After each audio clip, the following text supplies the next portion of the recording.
Have you ever felt the ground disappear beneath your feet, as if everything you believed in suddenly crumbled silently? That's how it was for me. After 45 years of marriage, I lost the man who stood by my side through every smile and every tear. I still wore black in mourning. I still smelled the funeral flowers wilting in the air. And it was in that moment that I heard the words that hurt me most in my life. You are no longer my responsibility. I expected understanding. I expected my daughter, the one I'd cradled through so many cold nights, to offer me shelter, comfort, a simple gesture of love. But what I received was an ultimatum. Either I got a job at 68, or I had to find another place to live. It's cruel to discover that, in old age, the ones you helped the most are the ones who turn their backs first. But life is full of twists and turns. What seemed like the end of everything was actually the beginning of a new story. A story that took me to an unexpected place, to a mansion full of secrets, and to a reunion that shook up everything I thought was dormant. An encounter with a past love I thought was buried forever. And I invite you to stay with me until the end, because perhaps, like me, you'll discover that it's never too late to start over, and that sometimes what seemed like the greatest abandonment can become the path to healing, forgiveness, and a second chance at love. I never imagined that, after 45 years of marriage, the silence in the house would be so deafening. Every corner still held the echo of Arthur's laughter, my lifelong companion. The funeral flowers still wilted in the vase, reminding me that he wouldn't return. And it was into this mournful atmosphere that my daughter Helena entered the kitchen with that firm expression, with no room for dialogue. Mom, either you work or you're out on the street. The cup I was holding slipped, shattered on the floor. And along with the spilled coffee, I felt like my life was in ruins too. Helena didn't seem like the girl I'd rocked through so many cold nights.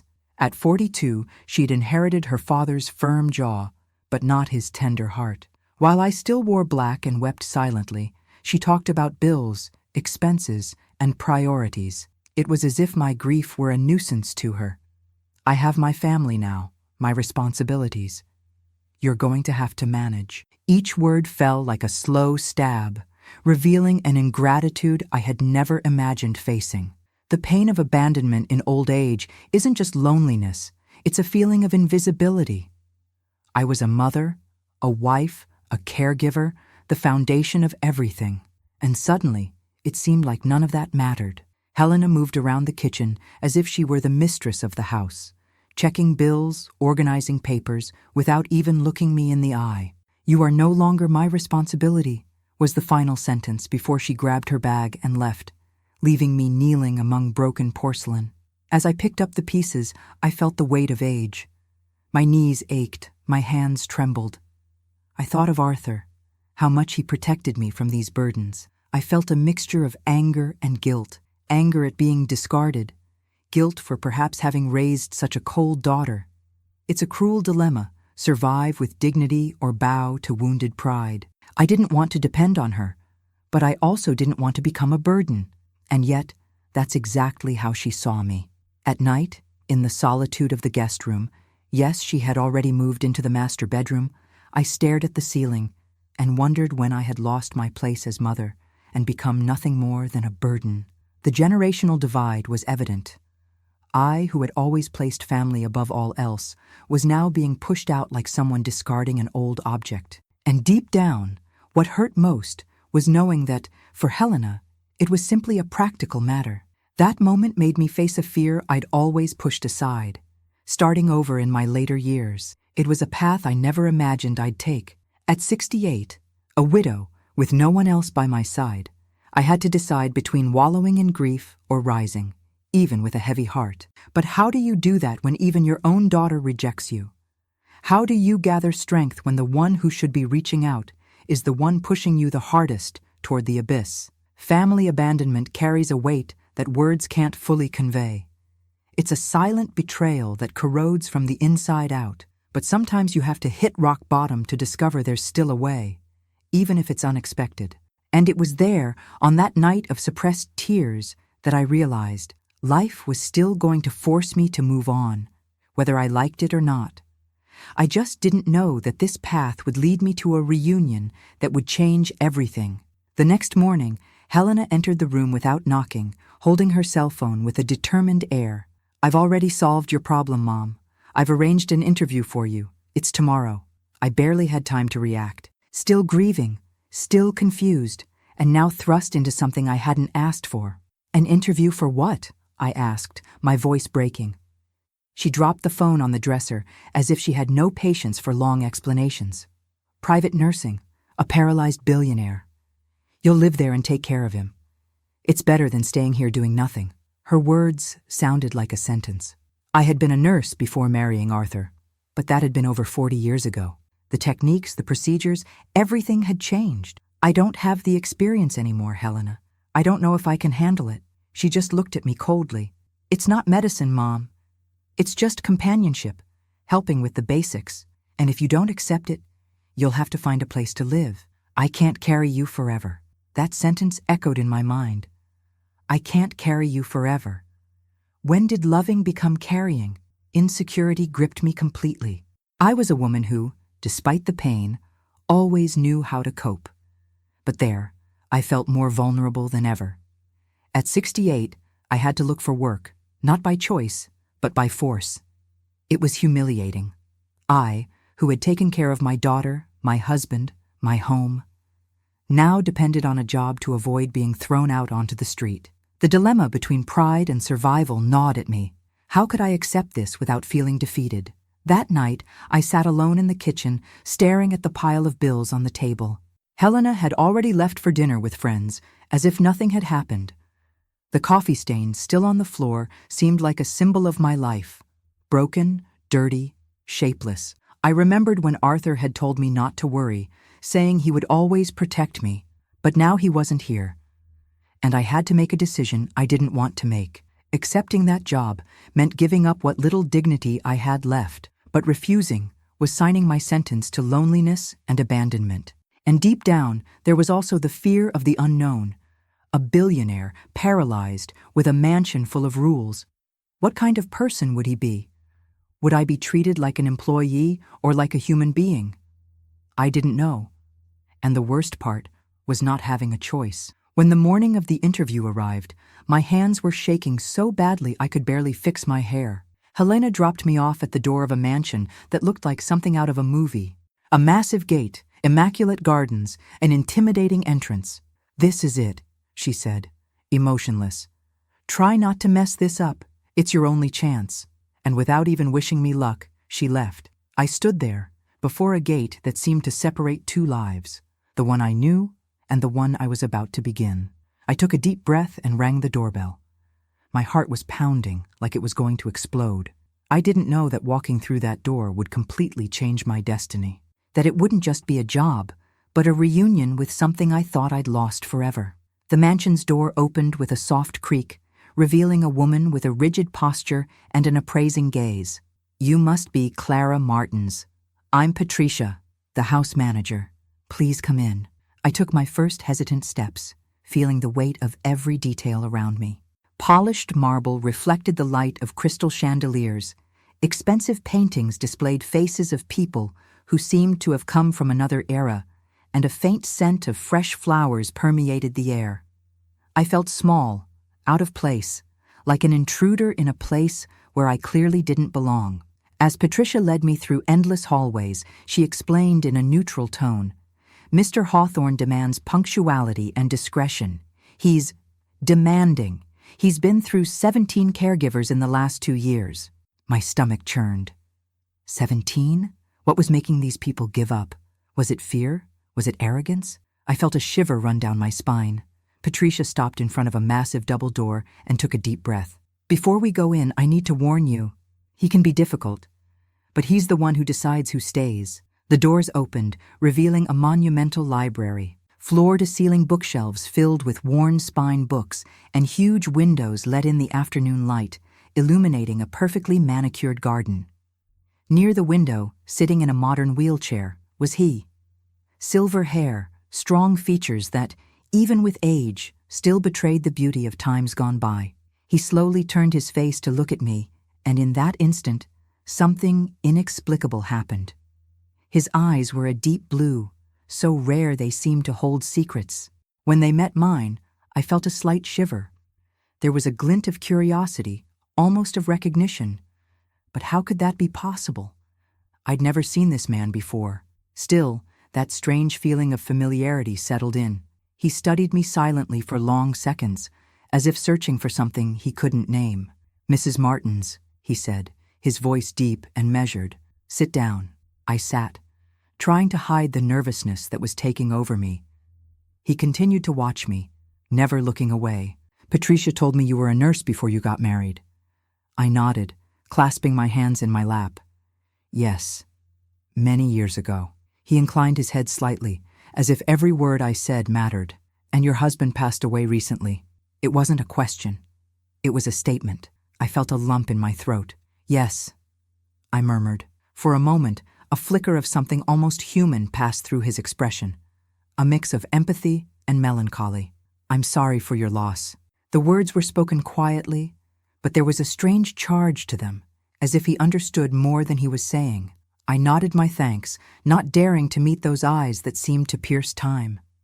And then he asked something that chilled me to the core. "Clara, have we met before?" I swallowed, forcing a polite smile. "No, sir, I don't think so." But inside, something screamed that it wasn't that simple. There was something about the shape of his face, the way he tilted his head, something that stirred memories I couldn't fully access. He held my gaze for a few more seconds, as if he didn't quite believe my answer. Then he simply said, "Let's see if you can stay. I need someone trustworthy." I left that encounter with a whirlwind of emotions. He was cold, direct, but there was something behind that facade. Something that seemed trapped, immobilized, like his own legs that wouldn't move. I couldn't explain it, but I had the impression that this man carried a story that went beyond what met the eye, and somehow I felt my presence stirred something dormant in him. That night, lying in the luxurious room Patricia had shown me, I kept thinking about his gaze. It was as if he were trying to decipher who I was, and disturbingly, I was trying to decipher him too.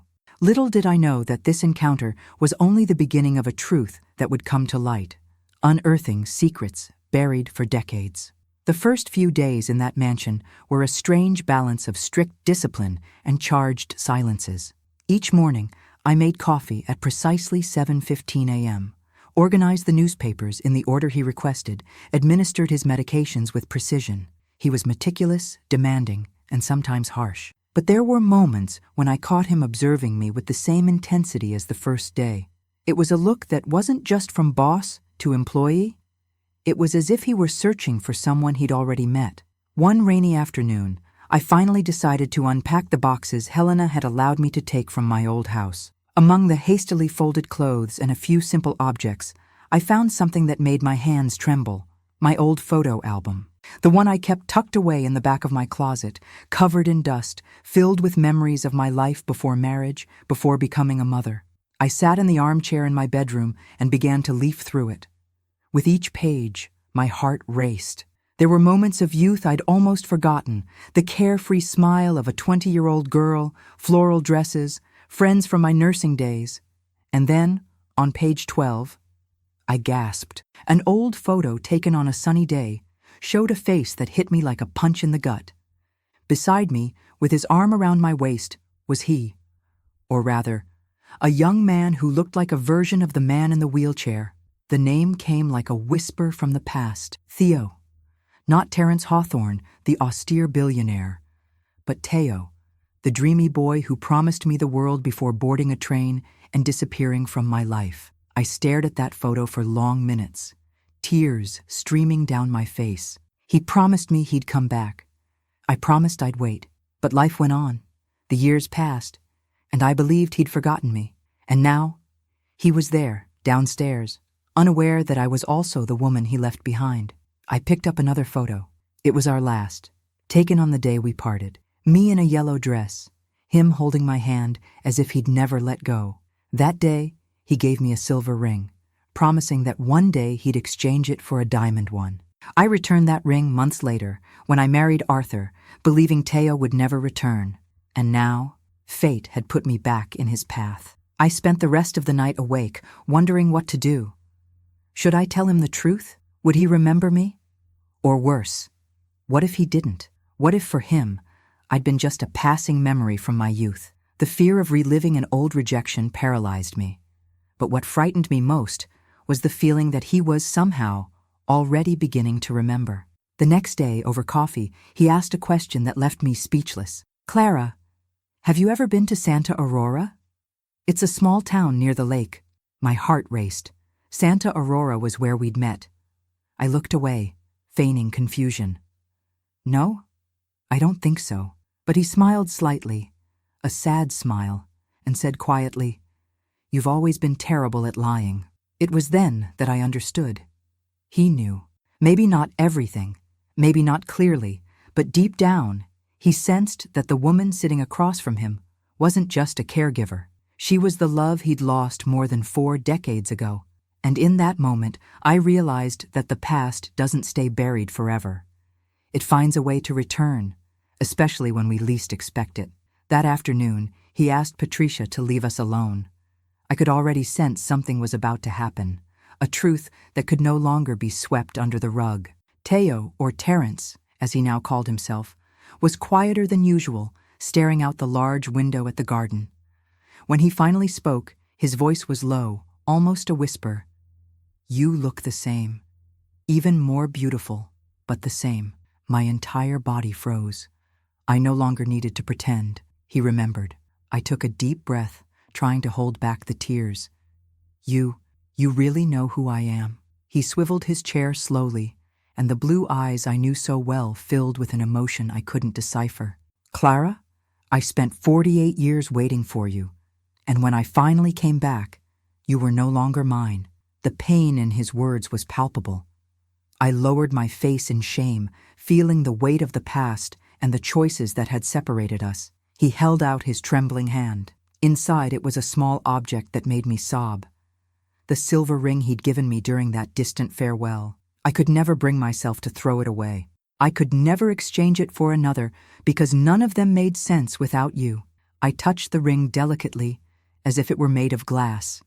It was impossible to believe that, after all this, it still bore that symbol. "I thought you'd forgotten me," I murmured. "Forget you?" He laughed bitterly. "Clara, they stole my letters. They told me you had moved on, that you didn't want to see me anymore. I returned to Santa Aurora months later. But you were already married.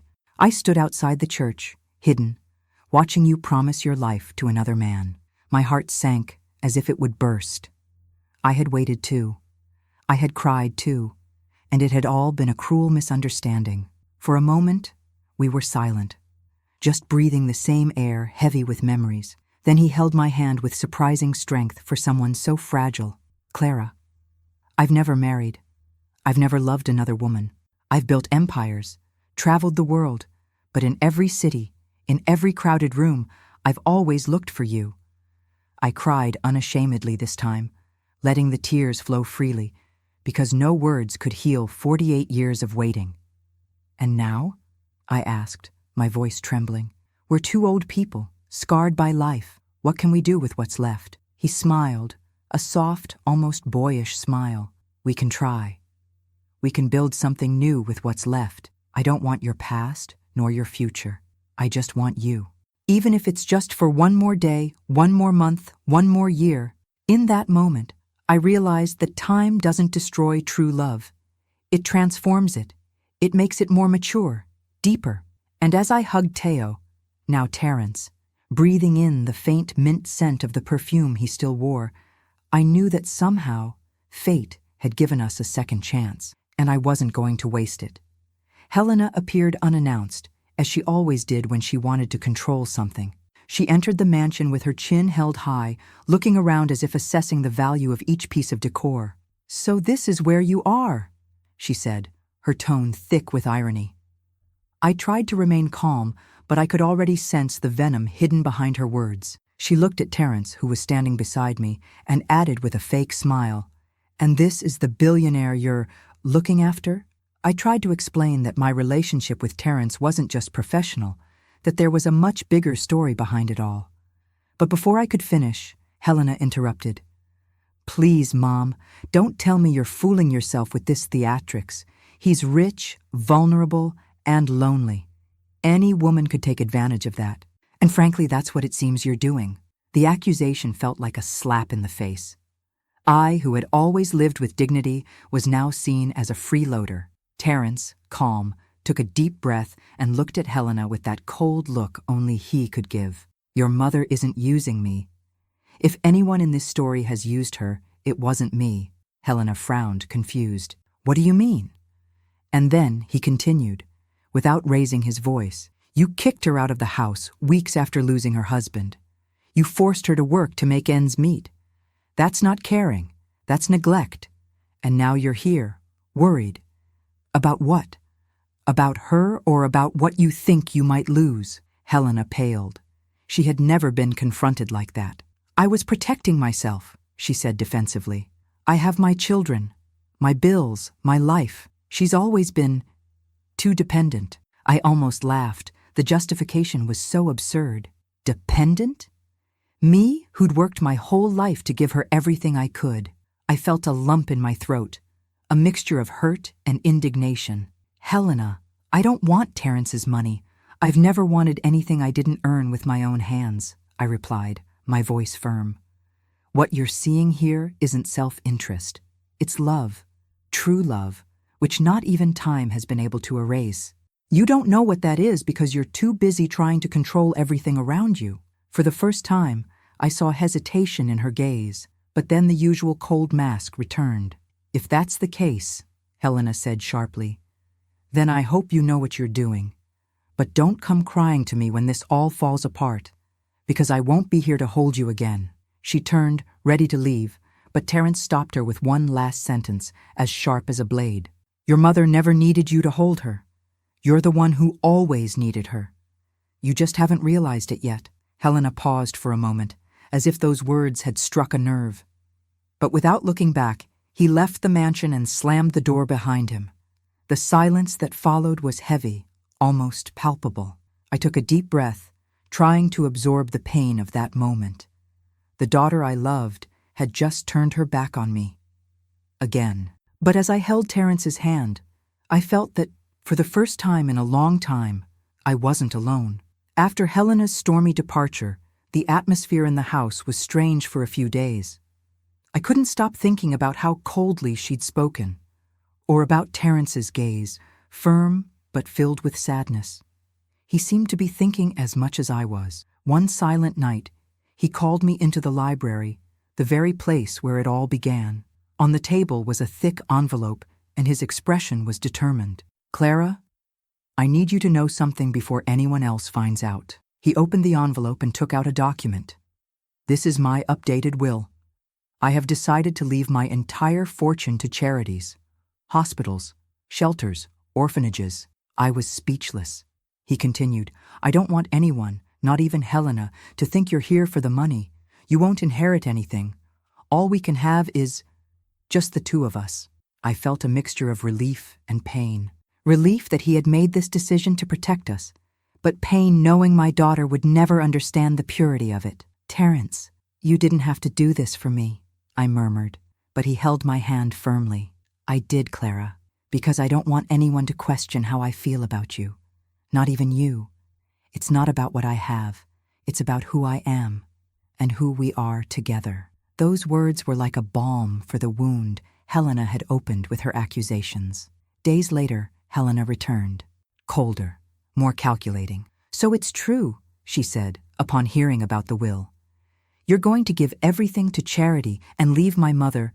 With what? With promises? Before I could speak, Terence took a deep breath and calmly replied, with love, which you seem to have forgotten how to give. The sentence fell like a final sentence. Helena was speechless for a moment, then simply shook her head and whispered, You're both crazy. When she left again, I realized I was at a crossroads. I could try to win her back, prove my innocence, beg for understanding, or I could, for the first time in my life, choose what felt good, without guilt. Terence looked at me with a mixture of question and hope. Clara, do you really want to stay? Do you want to stay for me? even if the price is losing your daughter? I looked at him, into the eyes that had waited for me for 48 years, into the man who had never forgotten me, even without guarantees. And in that moment, I understood that true love is not an easy choice. It always demands something in return. I took a deep breath, feeling the weight of the moment, and replied, "Yes, Terence. I want to stay. Not for comfort, not for convenience. I want to stay because, for the first time in a long time, I'm choosing myself." He smiled, a smile that mixed gratitude and relief. "Then we'll face everything together. And if she ever wants to understand, we'll be here." That was how we sealed our decision. It wasn't just about the two of us. It was about finally living freely, without the chains of other people's expectations. For the first time, I chose to follow love, even if it meant giving up what I once thought was indispensable. Months had passed since my last confrontation with Helena. At first, her silence was a relief, but over time it became a dull ache. I was still a mother, still missing that connection, even though I knew she had hurt me. Sometimes at night, I would look at old family photos and wonder where exactly we had lost each other. Terence would notice my distant gaze and simply hold my hand, as if he knew that certain pains need time to heal. It was one unexpected afternoon that Patricia came to me. "Donna Clara, your daughter is here. She wants to speak with you." My heart raced. Part of me wanted to run away. Another part wanted to finally hear what she had to say. When Helena entered the room, I noticed something different. Her usual haughty air was gone. She looked tired, worn, human. She sat across from me and took a few seconds to speak. "Mom, I discovered things about Dad. Things that changed everything I thought about him. And about you." She took a deep breath, her eyes welling up. "Dad wasn't the perfect man I imagined. I found letters. He'd been seeing another woman for the past few years. I didn't know how to deal with it. I was so angry, feeling betrayed. And I took it all out on you. I thought if I pushed you away, I wouldn't have to face what I was feeling." The tears began to flow. For the first time, Helena didn't seem like the tough woman I knew. She seemed like the daughter who had once been vulnerable in my arms. I remained silent, letting her speak. "I was cruel, Mother. I judged you, accused you of horrible things. I couldn't bear the thought of you being happy again, while I was trapped in my own pain. And now, I just wish I could go back in time and do things differently." I reached out to touch her hand, feeling a mixture of sadness and relief. "Helena, I was always here, even when you pushed me away. I just wanted you to be happy, even if it meant being alone." Terence, who had been listening in silence, simply added calmly, "Your mother never needed your approval to love, but she always needed your respect. Maybe it's time to give her that." Helena looked at me with eyes full of regret. "I don't know if I can be the daughter you deserve, but I want to try. If you still want me in your life." I smiled, feeling the lump in my throat loosen. "Always, my daughter, always." That hug was unlike any other.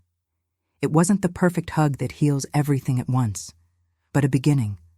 A sign that, despite everything, love still existed, hidden beneath the layers of hurt. We didn't speak of forgiveness in that moment. We simply sat in silence, feeling the weight of the years begin to melt away. It was the beginning of a reconciliation, slow but real. In the following days, Helena began visiting the mansion more frequently.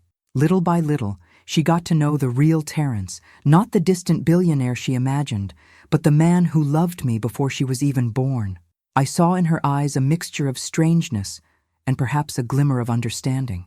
She still didn't accept everything, but she was willing to try, and that, to me, was a miracle in itself. 6 months after that life-changing conversation, my life no longer felt the same. The mansion, once so cold and silent, now felt like home. Terence and I were married discreetly in the glass-enclosed conservatory, with few witnesses, without ostentation. It wasn't the fairy tale wedding we'd dreamed of in our youth, but it was a real, mature marriage, built on everything we'd experienced and survived. When he slipped a simple gold wedding band on my finger, I felt I was finally where I was always meant to be. Helena attended. It wasn't easy for her. I could see an internal struggle in her eyes. But the moment she said, "I do," she smiled. a shy smile, still confused, but sincere. After the ceremony, she approached Terence and for the first time spoke without hostility. I still don't understand how it all happened, but I see that you make my mother happy. That's what matters. He squeezed her hand firmly and simply replied, "That's always what mattered." The following days were simple, filled with small gestures I hadn't noticed before. We'd have breakfast in the garden, he'd tell me stories he'd never shared with anyone, and I finally felt free to be who I was, without guilt, without constraints. There was no longer the rush of youth, nor the pressure to build something to prove to the world. Now, all we had was the present, and it was more than enough. Sometimes at dusk, we would walk together to the garden pond. He, in his chair, and I, pushing gently, as we talked about the past, as if it were an old book we both already knew but still enjoyed leafing through. "You know, Clara," he would say, gazing at the horizon, golden with sunset, "I thought life was over for me. But you showed me that, even in old age, we can still begin again." Helena began bringing my grandchildren to visit. Seeing those little ones running through the mansion's hallways brought a joy I thought would never return. They felt at ease with Terence, who patiently told them funny stories about the days when he was just the dreamer Teo. Little by little, what had been bitterness became a coexistence. Not perfect, but possible. It was a new kind of family, built with scars and lessons learned. And sometimes at night, when it was just the two of us in the silence of the room, he would take my hand and kiss it slowly, the way he had when we were young. "You always looked beautiful in yellow," he would whisper, remembering the dress I'd worn at that long-ago farewell. I would smile and rest my head on his shoulder, knowing that our love had endured time, loss, and even deception, and that now, finally, it was ours, without fear, without secrets. I discovered that life can be generous, even after everything, that love doesn't end, it just waits, and that sometimes you have to lose almost everything to find what truly matters. As I looked to the future with Terence, with Helena slowly approaching and my grandchildren filling the house with laughter, I realized that time, though cruel, can also be merciful, and that it's never too late to start over. And now, looking back on everything I've experienced, I realize that life is full of twists and turns we can never predict. Sometimes the ones we love most hurt us in unimaginable ways. But over time, we also learn that forgiveness can heal deep wounds. Sometimes, the love we thought was lost forever is just waiting for the right moment to return. And most importantly, that it's never too late to choose yourself, to find strength where there seemed to be none. If you were in my shoes, what would you do? Would you have the courage to start over at 68? Would you forgive those who hurt you? Or would you let your pride get the better of you? Think about it, because all of us, at some point, are tested by fate. I'd love to hear your thoughts. Tell me in the comments if you've ever experienced a similar situation or if you know someone who's had a second chance at life. Also, leave the city you're watching from so I can see how far this story has come. And, if this story touched your heart, don't forget to subscribe to the channel, activate the notification bell and share with anyone you think needs to hear this message of hope. Because stories like this remind us that time can take away many things, but it never takes away true love.